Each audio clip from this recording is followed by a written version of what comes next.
오늘은 함께 읽으신 고린도전서 14장 1절로 25절 말씀, 그러나 우리 마지막 40절까지 14장 전체 말씀을 중심으로 이렇게 은사를 사모하십시오 라고 하는 제목의 말씀으로 잠시 은혜를 나누겠습니다. 그리고 고린도전서 13장은 굉장히 유명한 장이죠. 무슨 장이라 그래요?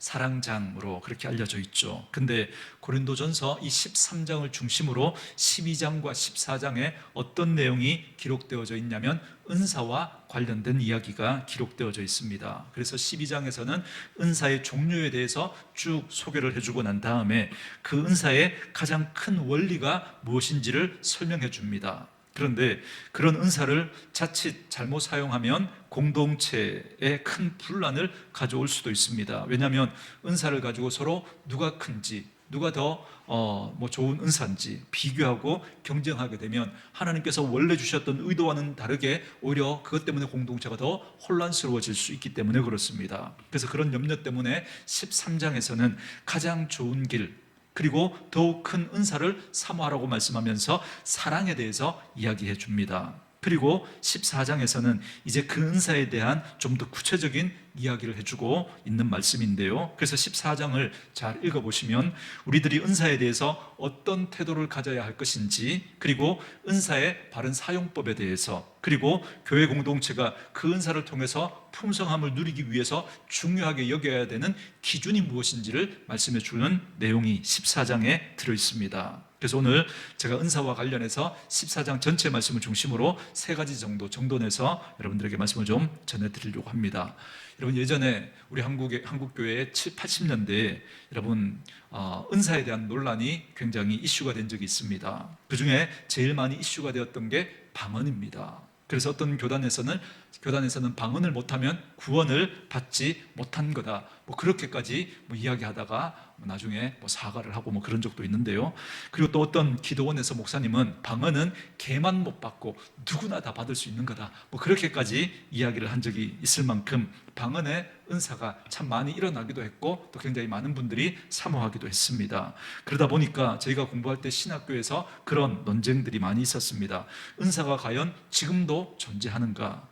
지금은 은사 시대가 아니다, 그렇게 이야기를 하는 교수님도 계셨고, 그래서 방언 자체를 아예 인정하지 않는 저희 신학교 교수님들도 있었습니다. 그러나 저는 우리 식구들에게 늘 말씀드리는 것처럼 어떤 목사님이 그렇게 말했든지 간에, 어떤 교수님이 그렇게 말했든지 간에 저와 여러분이 늘 바르게 가지고 있어야 될 생각은 무엇이어야 하느냐면, 하나님은, 그러니까 성경은 어떻게 이야기하고 있는가라고 하는 것입니다. 예를 들어서 은사를 많이 경험한 목사님이 은사에 대해서 이렇게 주장을 하고, 혹은 나름대로 많은 연구를 했다고 하는 학자들은 또 이렇게 이야기를 하지만, 그러나 그분들의 이야기에 우리가 귀를 기울이고 참고하고 조언은 할 수 있겠지만, 그러나 저와 여러분이 생명을 걸고 우리 믿음의 삶을 우리가 만들어갈 때 정말 이것이 바른 것이다라고 하는 하나님의 말씀에 여러분 기준을 가지고 그 말씀의 기초 위에 우리가 믿음 생활을 해야 한다는 겁니다.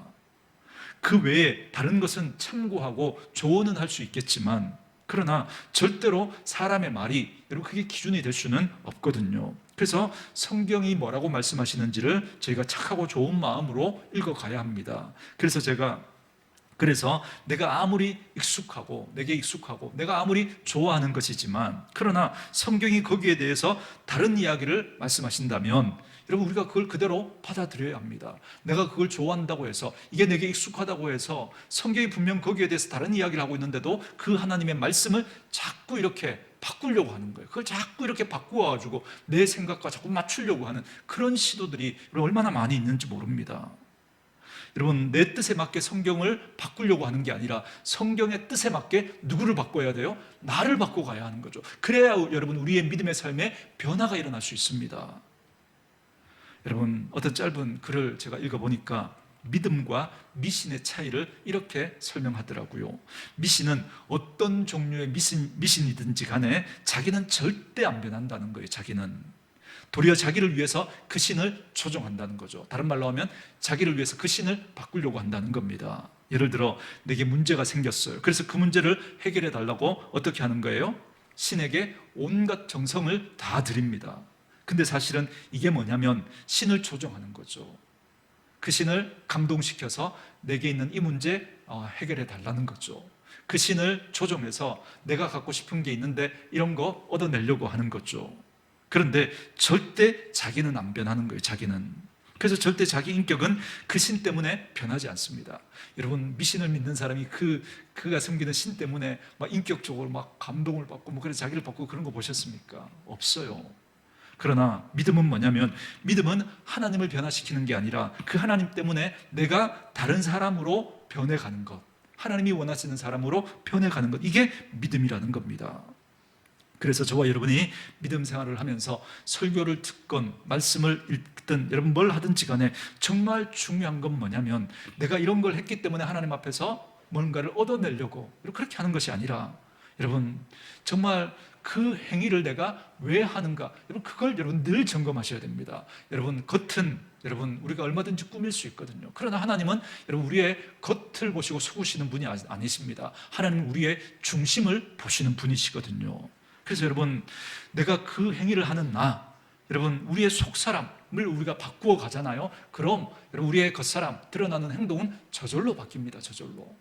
우리가 하나님 때문에 우리의 속사람이 바뀌잖아요. 내가 바뀌잖아요. 근본적으로. 그러면 행동은 여러분 자동으로 따라오게 되는 겁니다. 그래서 여러분, 마귀의 이름이 뭐죠? 거짓의 압입니다. 거짓의 압이. 그래서 우리가 하나님을 믿기 전에는 그 마귀의 영향 아래에 있었기 때문에 저희들이 거짓말을 얼마나 잘하는지 몰라요. 거짓말을. 그래서 뭐 바이든도 날리면 뭐 그렇게 뭐 거짓말 하잖아요. 그죠? 누가 봐도 다 알지만 자꾸 정치적으로 이게 문제가 돼서 그렇지. 여러분, 뭐 제가 뭐 어떤 그걸 이야기하는 게 아니라, 여러분 사람의 성향이 그렇다는 거예요. 여러분 저만 그런 거 아니죠? 어린아이부터 어른까지 갑자기 뭔가 딱 들통이 나서 당황하게 되잖아요. 그러면 그 짧은 0.1초도 안 되는 그 시간에 다른 답변을 자꾸 떠올리는 게 여러분 우리입니다. 그 짧은 순간에 그걸 면하려고 거짓말하는 게 여러분 우리거든요. 저만 그런 거 아니죠? 그죠? 왜 그럴까요? 거짓의 압이었던 마귀의 영향력이 우리에게 생각보다 굉장히 심하게 영향을 주고 있기 때문에 그렇습니다. 그래서 저희가 조금만 생각하잖아요. 그러면 의로운 행위도 여러분 마찬가지입니다. 여러분, 우리가 의로운 행위를 하잖아요. 그런데 의로운 행위 속에 거짓을 다 담아 놓는 경우가 얼마나 많은지 모릅니다. 사실은 그런 게 아닌데 누군가를 공격하려고 일부러 의로운 행위를 하는 거예요. 저 사람을 공격하려고, 혹은 저 사람을 핀잔 주려고, 혹은 저 사람을 부끄럽게 하려고. 여러분 그것까지 계산하면서 그 행동을 할 수 있는 게 우리 사람이란 말이에요.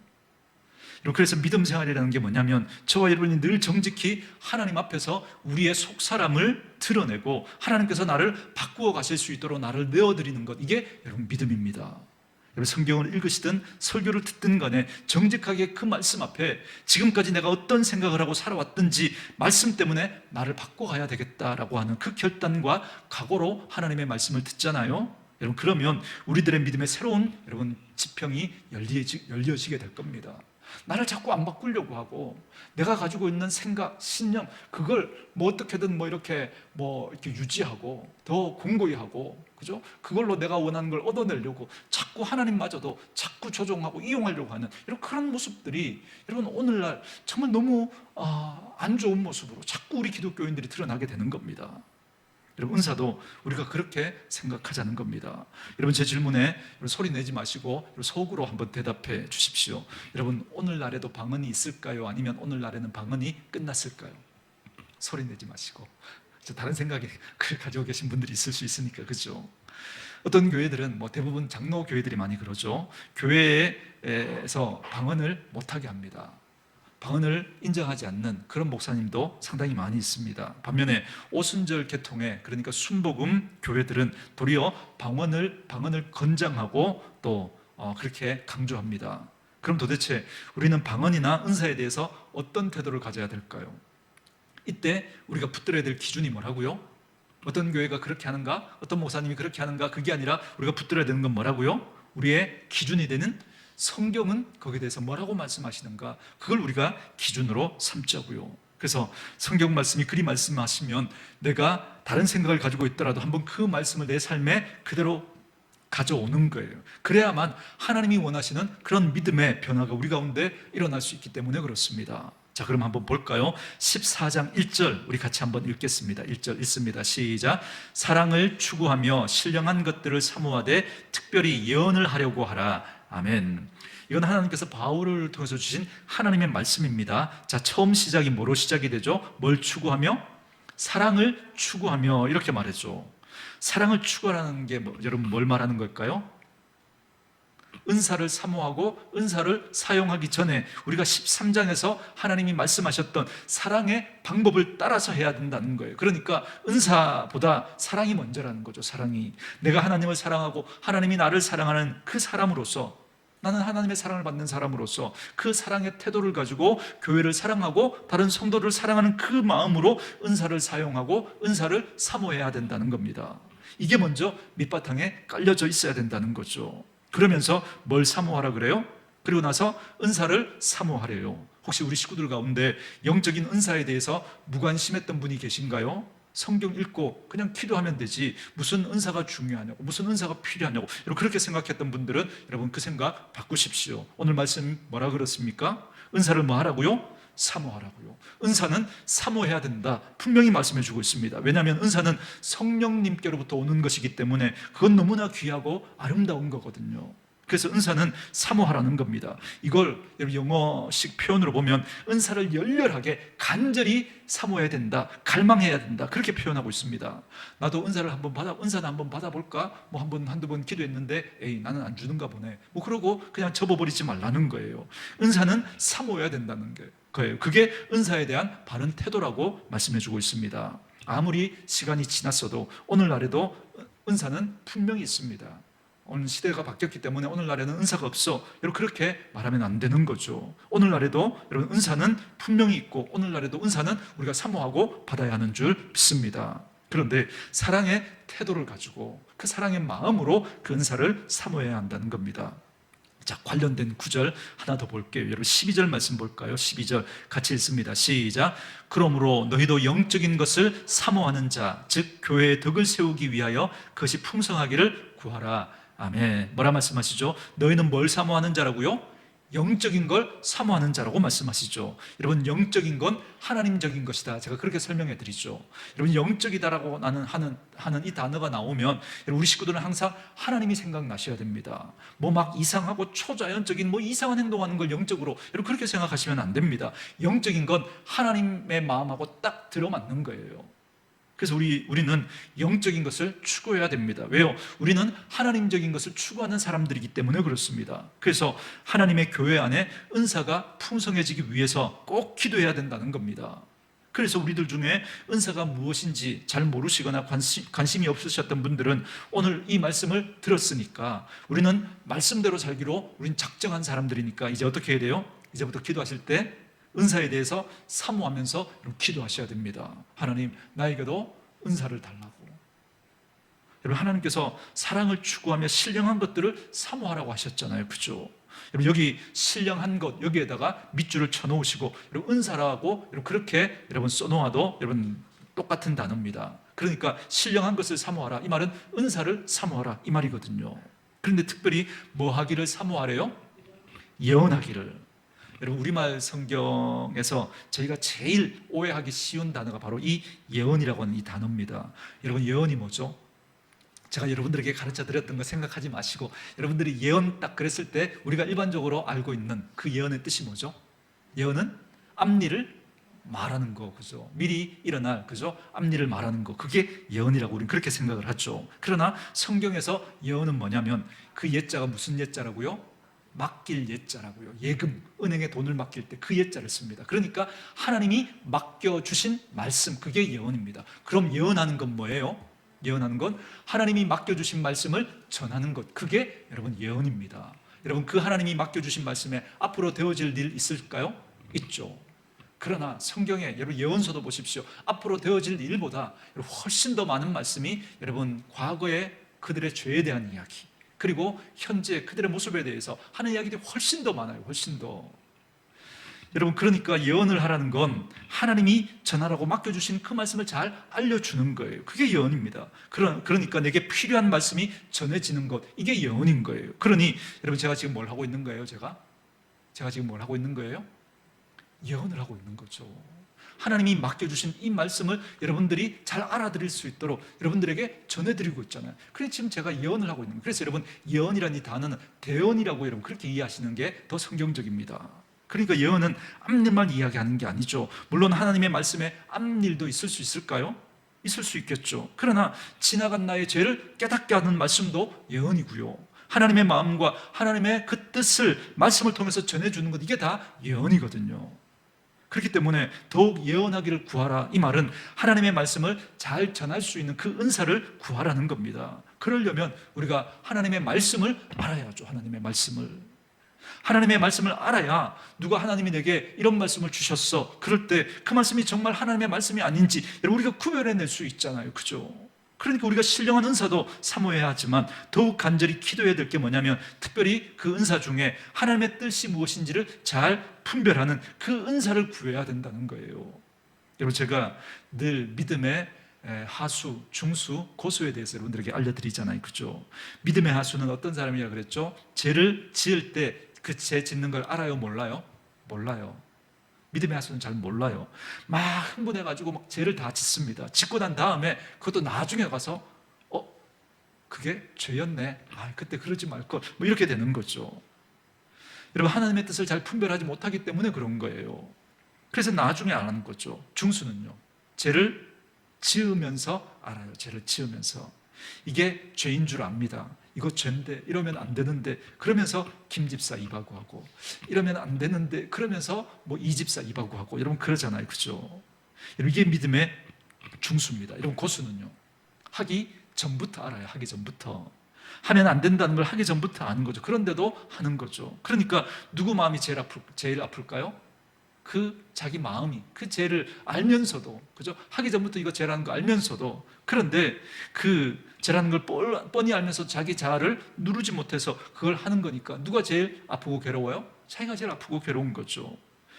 여러분, 그러나 하수는요, 하기 전에도 몰랐고 하면서도 몰랐고 하고 나서도 모르다가 나중에서야 깨달으면 그때 잠깐 후회하는 그 정도인 거죠. 그 다음 괴로운 사람이 중수인 거예요. 중수. 하기 전에는 잘 모르다가 하면서 알아요. 이러면 안 되는데. 그리고 나서 괴로운 거죠. 그래서 믿음이 점점 좋아지면 좋아질수록, 여러분, 그래서 바울이 그렇게 말하잖아요. 오호라, 나는 공고한 자로다. 누가 이 사망의 몸에서 나를 건져낼까? 내랴. 자기가 자아를 누를 수 없어서 이게 죄인 줄 알면서도, 그죠? 그걸 어떻게 끊지 못하는 그런 자신의 모습을 바라보면서 그렇게 괴로워했던 그 바울의 그 마음이 여러분 잘 느껴지잖아요. 그래서 믿음은 하나님을 알아가면 알아갈수록 하나님의 뜻이 자꾸 분별이 되니까 죄 짓기 전에도 아는 거죠. 그래서 죄와 싸우는 거예요. 죄 짓기 전부터 죄와 싸우는 거예요. 저는 저와 여러분들이 죄 짓기 전부터 그 성령의 인도함을 받으면서 그 죄를 계획하지도 의도하지도 실행하지도 않을 수 있는 그런 분들 될 수 있기를 주의 이름으로 축원합니다. 그래서 성경은, 하나님은 우리에게 특별히 예언을 하려고 하라, 이렇게 말씀하시는 거예요. 그렇게 예언을 하면 누구의 마음과 누구의 뜻이 잘 드러나게 될까요? 하나님의 마음과 하나님의 뜻이 잘 드러나게 되겠죠. 그러면 여러분, 그 교회 공동체가, 그 교회 성도들이 자꾸 하나님이 어떤 분인지, 하나님의 마음이 무엇인지, 뜻이 무엇인지를 자꾸 분별하게 되니까 믿음의 고수가 되는 거죠. 여러분, 하나님의 마음과 뜻을 너무나 잘 알게 되면, 여러분, 제가 달까요, 쓸까요? 하나님의 마음을 알아가면 알아갈수록 제가 달까요, 쓸까요? 쓰죠. 여러분, 죄는 분명히 낙이 있어요. 잠깐의 그 낙이 있긴 하지만, 그러나 그 죄를 짓고 난 다음에 오는 그 아픔을, 그 고통을, 그 괴로움을 아니까, 그러니까 안 지으려고 하는 거죠. 그래서 하나님께서 자꾸 우리에게 예언하기를 구하라고 말씀하시는 거예요. 그래서 하나님의 마음과 하나님의 뜻이 자꾸 이렇게 드러나게 되면 우리는 하나님의 마음을 알게 되니까, 분별이 되니까, 그러니까 여러분, 죄를 안 지을 수 있는 그런 힘이 자꾸 생기게 될 거거든요. 저는 여러분이 하나님의 말씀과 마음에 아주 가깝고, 그래서 그 하나님의 뜻을 잘 분별하는 그런 분들 될 수 있기를 주의 이름으로 축원합니다. 여러분, 은사를 사모하십시오. 여러분 중에 방언 받기를 원하시는 분들은 여러분, 오늘부터 꼭 기도하십시오. 하나님, 내게도 방언을 주십시오. 아까도 잠깐 말씀드렸지만 방언에 대한 이슈가 참 많았습니다. 그러나 방언도 하나님이 주신 성령의 은사이기 때문에 분명히 좋은 겁니다. 방언은. 여러분, 14절에 보세요. 방언으로 기도하면 무엇으로 기도하는 거래요? 방언으로 기도하면 누가 기도하는 거래요? 나의 영이 기도하는 거래요. 영으로 기도하니까 내가 무슨 기도를 하는지는 잘 몰라요. 그래서 어디서 열매를 못 맺는다 그래요? 나의 마음은 열매를 못 맺는데. 왜요? 무슨 말인지 나도 모르니까. 그죠? 내가 무슨 기도를 했는지 모르니까 나의 마음에는 열매를 못 맺어요. 이게 기도 응답이 됐는지 안 됐는지, 내가 무슨 기도를 했는지도 모르는데 여러분 그 열매를 어떻게 맺혔는지 안 맺혔는지 알아요. 그죠? 그러나 방언이 유익한 이유는 뭐냐면, 여러분, 우리가 마음으로 생각해서 기도하면 내가 진짜 걱정이 되고 염려가 돼서 그걸 가지고 기도해요. 그리고 꼭 내게 이건 있어야 된다고, 하나님 이거 달라고 그렇게 기도를 합니다. 그런데 그런 것들 가지고 우리가 그렇게 기도하겠지만, 근데 한번 생각해 보십시오. 여러분, 내가 생각하고 판단해서 내린 것들이 100% 다 맞을까요? 내가 걱정하고 염려하는 것, 이게 진짜 걱정거리고 염려일까요?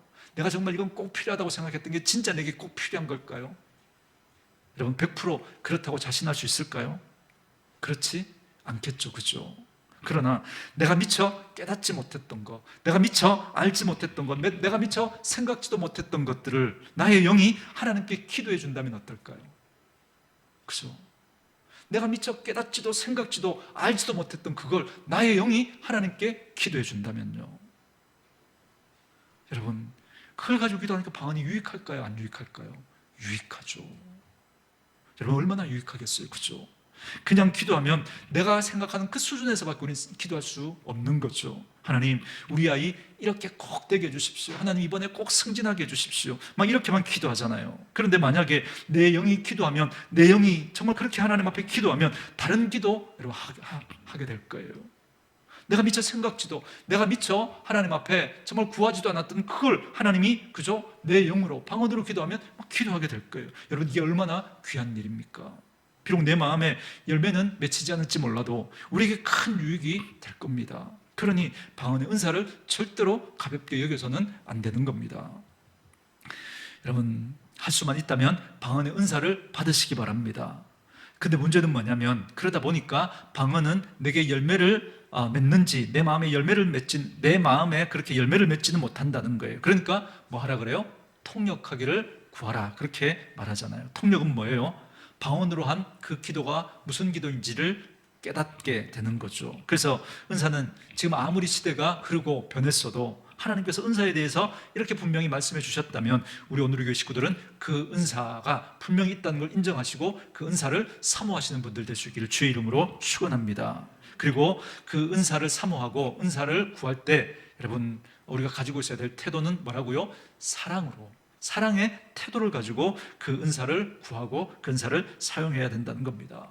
그 은사를 가지고 막 자랑하려고 그렇게 막 하는 게 아니라, 사랑의 마음을 가지고 그 은사를 사모하시고 특별히 뭐 하기를 구하라고요?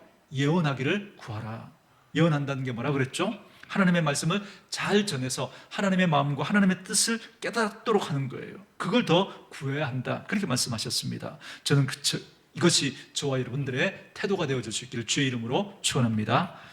자, 두 번째 은사에 대해서 생각할 건 뭐냐면, 이제 2절부터 25절까지 우리가 읽었던 이 말씀은 방언과 통역과 예언이라고 하는 이 세 가지 주제를 가지고 계속해서 설명해 주시는 말씀입니다. 뭐에 대한 설명이냐면, 은사는 바르게 사용해야 된다라는 겁니다. 이게 오늘 두 번째 메시지입니다.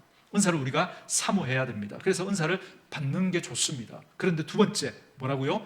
바르게 사용해야 된다는 겁니다. 여기 우리 아까 읽었지만, 방언은 나도 다른 사람도 그게 무슨 뜻인지 알아요, 몰라요?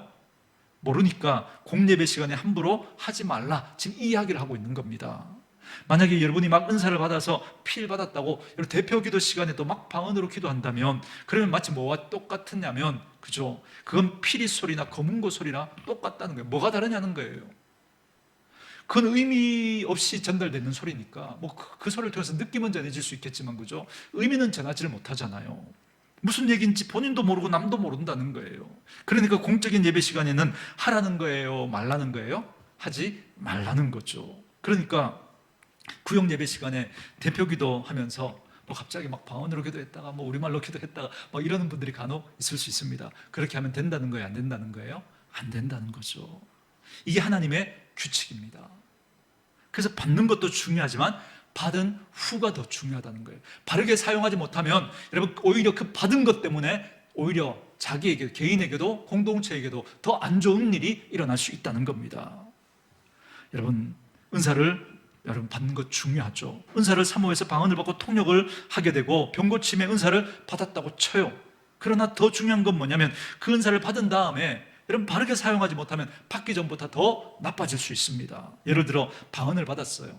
방언은 성령님이 주시는 거라 매우 유익하다고 말씀드렸잖아요. 근데 잘못 사용하게 되면 나도 그것 때문에 힘들어지고 공동체도 상처가 될 수 있다는 겁니다. 방언만 그래요? 병 고침의 은사도 마찬가지입니다. 차라리 병 고치는 그 은사가 없었더라면 여러분, 그 사람은 오히려 더 나을 뻔했는데 그 은사 때문에 오히려 교만해져서 정말 이상해지는 사람들 얼마나 많습니까? 이단들 중에 그런 사람들 얼마나 많습니까? 병 고침의 은사가 이렇게 생기고 나니까, 받고 나니까 이제는 목사님도 가벼이 보이는 거예요. 목사님은 10번 기도해도 뭐 나을까 말까. 그런데 나는 딱 기도하면 낫는 거예요. 에이, 목사님한테 뭐 하러 가? 나한테 와, 나한테. 뭐 이렇게 되는 거죠. 이런 모습들이 슬쩍슬쩍 드러나기 시작하다가 영 이상하게 되는 거죠. 그래서 받기 전보다 더 나쁜 믿음 생활을 하게 되는 경우가 얼마나 많은지 모릅니다. 자, 이제 은사를 조금 더 확대해 볼까요? 여러분, 건강이 은사일까요? 아닐까요? 은사죠. 여러분, 재물이 은사일까요? 아닐까요? 은사죠. 여러분, 높아지는 거 은사일까요? 아닐까요? 여러분, 이거 다 은사입니다. 은사. 여러분, 영어 성경으로 보면 이 은사라는 단어가 뭘로 번역이 되어 있냐면 기프트라고 되어 있습니다. 기프트, 선물이라는 거죠. 선물.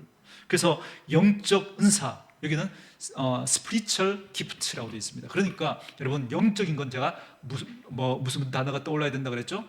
하나님이란다. 하나님적인 게 영적인 겁니다. 그러니까 은사가 선물이니까 영적인 은사는 하나님이 주신 선물은 다 뭐라는 거예요? 그게 다 영적인 은사라는 겁니다.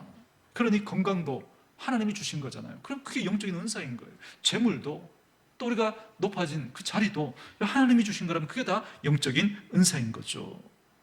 그런데 여러분, 그 은사를 우리가 받는 것도 중요하지만 받고 난 다음이 더 중요하다는 거예요. 재물을 선물로 받았어요. 그 재물 때문에 하나님께 가까이 안 가고 그 재물 때문에 하나님 앞에 안 엎드리고 오히려 교만해서 하나님과 더 멀어진다면 여러분, 이건 받은 것보다 여러분 받지 않는 게 오히려 그 사람에게는 더 나은 거죠. 직분은요, 직분도 하나님이 주신 선물이죠. 어떤 분은 직분을 받았던 게 훨씬 더 여러분 안 좋은 결과를 가져오는 그런 분들도 있습니다. 직분을 받기 전에는 그런 분이 아니었는데 직분을 받고 난 다음에 마음이 높아지더니 자꾸 이렇게 교회를 대하고 성도님들을 대하는 그런 태도가 달라지는 거예요. 눈빛과 자세가 달라지는 거예요. 그분은 차라리 직분을 안 받는 게 훨씬 더 나을 뻔한 분이죠. 여러분, 이 생각 우리 꼭 해보셔야 합니다. 언제가 제가 여러분에게 히스기야 설교하면서 말씀드렸잖아요. 여러분, 히스기야가 죽을 병에 걸렸어요. 근데 하나님 앞에 면벽하고 기도했을 때 하나님이 몇 년을 더 살게 해주시죠? 15년을 더 살게 해주시죠. 여러분, 그가 그 전까지는 이전에도 이후에도 이만한 믿음의 사람이 없었다라고 그렇게 칭찬을 받을 만한 그런 사람이었는데, 그런데 그가 15년 동안 하나님께 그 히스기야가 받았던 평가가 뭐냐면 그가 마음이 교만해졌다, 이런 평가를 받습니다. 그래서 그는 생명은 15년 더 연장을 받았는지 모르지만 15년 더 살았는지는 모르지만 하나님께 교만한 왕으로 전락해버리고 말았던 겁니다. 여러분, 은사가 그럴 수 있다는 거예요. 은사가. 여러분, 내게 은사가 왔을 때 그 은사를 받고 난 후에 나는 그 은사를 어떻게 사용하는가, 여러분 꼭 점검해 보셔야 합니다. 방언 너무 귀하죠. 아무리 귀해도 방언을 나를 자랑하거나 다른 사람 기죽이거나 나를 영적으로 내가 영적으로 다른 사람들보다 더 깊다라고 하는 걸 드러내기 위해서 사용하면 안 됩니다. 그게 아니라 하나님이 주신 기준을 따라 그 방언을 사용해야죠. 어떻게 해요? 혼자 있을 때 그렇게 방언으로 기도하시고, 아니면 교회 공동체가 통속으로 함께 기도할 때 그때 사용하면 되는 거죠. 대표 기도할 때 어떻게 하라고요? 사용하면 안 된다는 거예요. 그래서 뭐라고 이야기해요? 대표 기도하실 때는 깨달은 마음으로. 그러니까 하나님의 마음을 가지고 너무 오래도 하지 마시고, 여러분 여기 보면 몇 마디라 그래요? 5마디면 된다 그렇죠. 그러면서 1만 마디 방언으로 기도하는 것보다 낫대요. 그래서 정말 하나님의 마음을 가지고, 정말 깨달은 그 하나님의 마음을 가지고 공동체를 품고 그렇게 기도할 때 정말 여러분 함축해서 그렇죠? 그렇게 깨달은 마음으로 5마디. 그러니까 여기서 말하는 지금 대표 기도를 염두에 두고 하는 거, 문맥을 통해서 보셔야 되는 거죠. 그래서 깨달은 마음으로 5마디 기도하는 게 1만 마디 막 방언으로 막 진짜 어떤 분은 대표 기도할 때 막 방언으로 했다가 막 이런 분들이 있어요. 막. 그래서 막 1만 마디 그렇게 하는 것보다 깨달은 마음으로 5마디 하는 게 더 낫다고 지금 그렇게 말씀하시잖아요. 아마도 고린도 교회 중에 공예배 시간에 대표 기도하는데 막 알아듣지 못하는 그런 말로 막 했다가 막 이랬다가 저랬다 그렇게 기도하는 분이 있었던 것 같습니다. 그러면 안 된다는 거예요. 그러면 왜요? 방언은 하나님이 주신 선물이라 선물을 받는 것도 중요하지만 받은 후에 어떻게 하느냐가 더 중요하다는 거예요. 그래서 그 사용법을 이야기해 주잖아요. 그렇게 사용하지 말라고. 여러분에게 병 고치는 은사가 있으세요? 꼭 은사를 활용하셔야 됩니다. 그러나 질서 있게 하셔야 돼요. 질서 있게. 이 얘기가 여러분 다음에 나오는 3번째 꼭지에서 할 이야기인데요. 그렇지 않으면 그 은사를 받기 전보다 더 나쁜 그런 결과가 우리에게 올 거라는 거예요. 왜요? 방언이나 이런 은사들은 왜 하나님이 우리에게 주신 것이냐면 이것 때문에 주셨다는 거예요. 여러분 여기 말씀 한번 읽어볼게요. 아까 우리가 읽었던 본문이기도 한데요. 어디를 보시냐면 12절 말씀 보세요. 12절. 우리 같이 한번 읽을까요? 있습니다. 시작. 그러므로 너희도 영적인 것을 사모하는 자인즉 교회의 덕을 세우기 위하여 그것이 풍성하기를 구하라. 아멘. 자, 은사가 뭐와 연결이 돼요? 교회의 덕과 연결이 되죠. 덕과. 2절 말씀으로 와보세요. 2절부터 제가 몇 절 읽어드릴게요.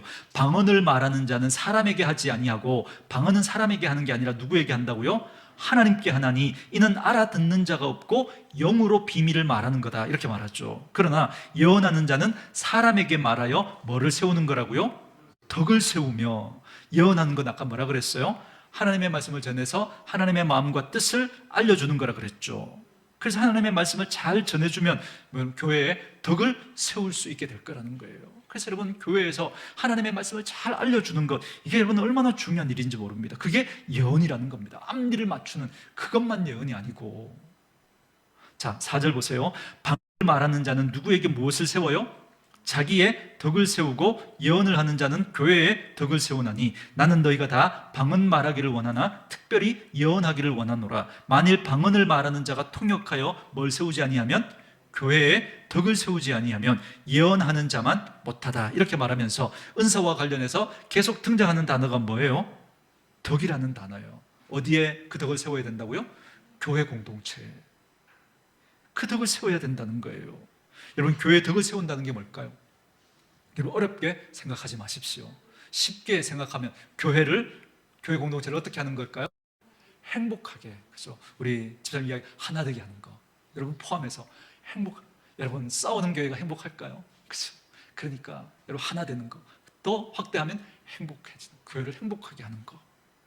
이렇게 교회를 행복하게 만들어줘야 한다는 거예요. 그것 때문에 분란이 일어나거나 그것 때문에 갈등이 일어나거나 혼란스러워지도록 하는 게 아니라 그것 때문에 교회가 더 행복해지도록 해야 한다라는 겁니다. 저는 여러분들이 은사를 많이 받을 수 있기를 바랍니다.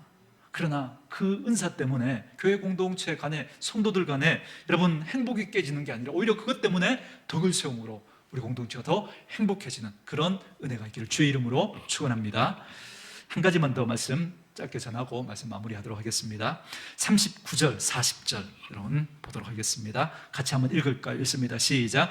그런즉 내 형제들아 예언하기를 사모하며 방언 말하기를 금하지 말라. 모든 것을 품위 있게 하고 질서 있게 하라. 아멘. 자, 여러분 39절과 40절 여러분 이 전체 말씀의 요약과도 같은 말씀입니다. 그런데 거기 3번째 저희가 기억해야 될 게 뭐냐면 하나님 이렇게 말씀하세요. 그런즉 내 형제들아 예언하기를 사모하며. 예언 뭐라 그랬죠? 하나님의 뜻과 하나님의 말씀을 바르게 알고 전하는 거예요. 그죠? 그걸 사모하며 방언 말하기를 금하지 말라. 그러면서 주시는 말씀이 이 모든 것을 뭐 있게 하고 품위 있게 하고 뭐 있게 하라? 질서 있게 하라. 우리 오늘교회 식구들이 어떤 모습이 되어야 하는지를 제가 늘 말씀드리죠. 우리는 어떤 그리스도인이 되자 그랬어요? 매력적인 그리스도인이 되자 그렇게 말씀드리잖아요. 그 이유는 예수 믿는 거, 하나님을 우리가 사랑하고 살아가는 거, 이거 여러분 이상한 모습으로 막 사람들에게 눈살 찌푸리게 하는 그게 아니에요. 오늘 본문 보세요. 품위 있게 하고 질서 있게 하라 이렇게 말하잖아요. 여러분 절대로 여러분 눈살 찌푸리게 하는 것 여러분 그게 아닙니다. 품위 있고 질서 있게 하셔야 돼요. 왜냐하면 세 번째 기억할 게 하나님은 질서의 하나님이시다라는 걸 우리가 꼭 기억해야 되기 때문에 그렇습니다. 여기 33절에도 보면 하나님은 어떤 하나님이시라고요? 무질서의 하나님이 아니시라 질서의 하나님이시다 이렇게 말씀하시잖아요. 여러분 질서라는 게 뭘까요? 자, 예를 들어 하나님이 내게 말씀을 주셨어요. 근데 어떤 분들은 기록된 이 하나님의 말씀 말고 자꾸 다른 데서 말씀을 받으려고 그래요. 목사님, 오늘 기도하다가 보니까 하나님이 내게 이런 말씀을 주셨어요. 이렇게 말씀하는 분들이 있습니다. 여러분, 하나님이 이렇게 말씀을 주실 수 있을까요? 없을까요? 여러분, 하나님이 기도하는데 내게 말씀을 주셨어요. 여러분, 하나님이 이렇게 말씀을 우리에게 주실 수 있을까요? 없을까요? 주실 수 있죠. 주실 수 있죠. 그러나 여러분 꼭 기억해 주십시오. 기도하다가 이렇게 하나님이 주신 말씀하고 여러분 이 기록된 이 말씀하고 여러분 동등해요? 동등하지 않아요? 동등해요? 동등하지 않아요? 절대 동등할 수 없습니다. 절대. 여러분, 내가 들은 그 음성은 여러분 누구에게만 적용 가능해요? 내게만 적용 가능해요. 내게만.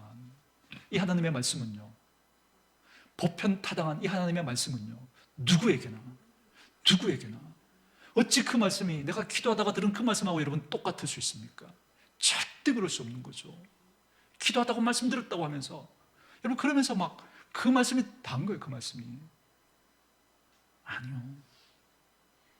그건 나한테만 적용할 수 있는 거예요. 나한테만. 이걸 교회에다가 이걸 다른 사람에게다가 막 말하고 너무 빨리 적용해버리면 그러면 질서가 없어지는 거예요. 질서가. 왜요? 하나님의 말씀은 여기에 객관적으로 다 담아 놓으셨는데 내가 혼자 듣고 와가지고는 아니야, 하나님이 내게 이렇게 말씀해 주셨어 그러면서 여러분 이 기록된 이 말씀보다 오히려 자기 말씀이 더 중요한 것처럼 여러분 절대 그러면 안 돼요. 그러면 질서가 무너져 버려요. 질서가. 하나님은 무질서의 하나님이 아닙니다. 만약에 여러분이 구역 식구들하고 지내다가 혹은 다른 분들하고 교제하면서 꿈에서 내가 집사님을 향한 하나님의 음성을 내가 들었거든 그러면서 말씀해 주시면 여러분 그 말씀은 이 하나님의 말씀하고 동등해요? 동등하지 않아요? 동등하지 않아요.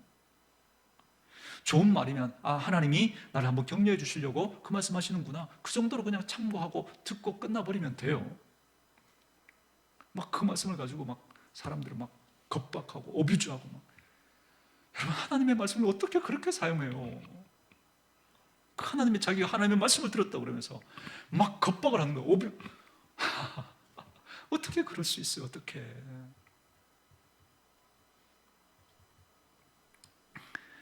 여러분 우리가 끝까지 붙들어야 될 말씀은 뭐라고요? 하나님의 질서 있는 이 기록된 말씀입니다. 그래야 질서가 잡히죠.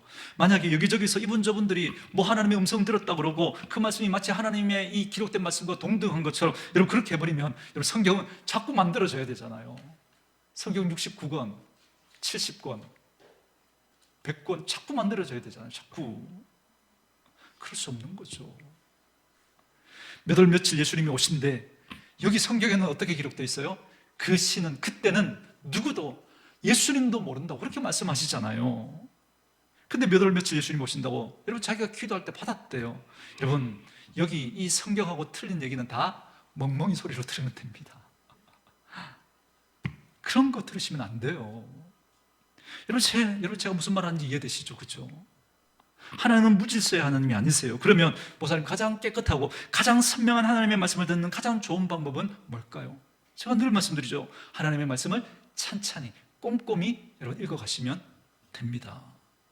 여러분 정말 하나님의 말씀과 뜻을 알고 싶거든 하나님의 말씀을 찬찬히 꼼꼼히 여러분 읽으시면 여러분 우리 안에 여러분 그렇게 말씀이 쌓이면 우리 안에 계신 성령님이 여러분 활발하게 움직이십니다. 활발하게 말씀이 들어오잖아요. 그러면 성령님이 우리 영혼 안에서 막 움직이실 거예요. 죽었던 세포를 움직이시고 죽었던 그 감각을 막 깨우실 겁니다. 말씀이 우리 안에 들어오면.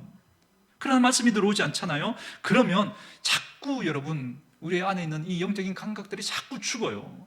말씀이 안 들어오고 대신 뭐 썬데이 소울, 뭐 연애가, 뭐 중계, 뭐 이런 것들만 자꾸 들으면 이런 다른 감각이 막 이렇게 막 살아나요. 그래서 막 멜랑콜리한 마음, 날씨가 흐리면 뭐 이상한 마음이 들고 그러죠. 다른 감각들이 살아나니까. 그러니까 여러분 우리 안에 하나님의 말씀이 자꾸 들어와야 이 영적인 감각들이 막 살아나는 거예요. 그렇지 않으면 자꾸 복잡해지고 혼란해지는 거죠. 그러나 하나님의 말씀이 올라오면 우리가 정말 살아나야 했던 그 영적인 감각들이 자꾸 살아나는 거예요. 왜요? 하나님의 뜻에 따라 역사하시는 그 성령님이 하나님의 말씀이 들어오니까 그 말씀대로 그렇게 막 활발하게 역사하시기 때문에 그런 거예요. 성령은 말씀을 통해 역사하시는 영이시거든요. 그래서 말씀이 들어오잖아요. 그러면 성령님이 죄를 깨닫게 해주시는 거예요. 말씀이 안 들어오잖아요. 그러면 제가 자꾸 무뎌져요. 말씀이 안 읽잖아요. 하나님이 뭘 기뻐하시는지가 깨달아지지 않아요. 자꾸 무뎌져요. 그러나 여러분 말씀이 들어오잖아요. 하나님이 뭘 기뻐하시는지가 자꾸 깨달아지는 거예요. 그래서 말씀은 등이고 빛이에요. 그래서 그 말씀의 질서에 따라 움직이실 때 그때 은사를 가지고 아주 강력하게 그 교회가 여러분 풍성함을 누릴 수 있게 되는 겁니다. 저는 사랑하는 우리 오늘의 식구들은 은사를 사모할 수 있기를 바라고 받은 후에 바르게 사용하시기를 바라고, 그래서 우리 하나님의 하나님은 질서의 하나님이라는 사실을 꼭 잊지 마시고 믿음의 삶을 살아가시면서 그 은사 때문에 여러분 우리 공동체를 더 행복하게 하는 그런 분들 다 될 수 있기를 주님의 이름으로 축원합니다.